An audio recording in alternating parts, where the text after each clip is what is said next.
La mia casa era sul porto, i miei sogni in riva al mare. Diventavo marinaio,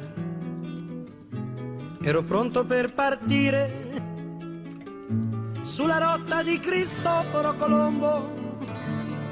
Io volevo andare via per scoprire un nuovo mondo ai confini del mio mare e scordare casa mia. Fu una sera di gennaio che mio padre mi portò su una barca senza vela che sapeva dove andare, a gettare la mia rete dietro al faro, e mi disse: figlio mio, questa rete è la tua vita, manda a fondo tutti i sogni come un giorno ho fatto io. Ogni sera torno a casa con il sale sulla pelle, ma negli occhi e nel mio cuore ho le stelle che potrebbero guidare la mia nave in mare aperto, mentre invece qui nel porto io comincio ad invecchiare.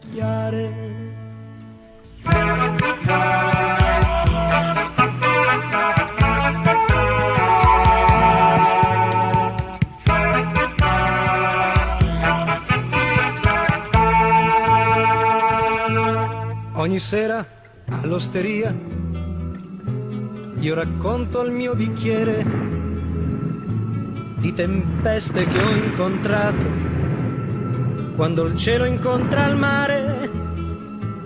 È una notte senza stelle, ho visto Dio dentro nuvole leggere. Era ad ovest di Tahiti, anche lui è un marinaio, e a vederlo fa piacere. Ogni giorno c'è chi parte verso isole lontane, ma la gente qui nel porto è sempre uguale. Ogni sera guarda il mare e non ha niente da dire. A pensarci sembra quasi che lo voglia ringraziare.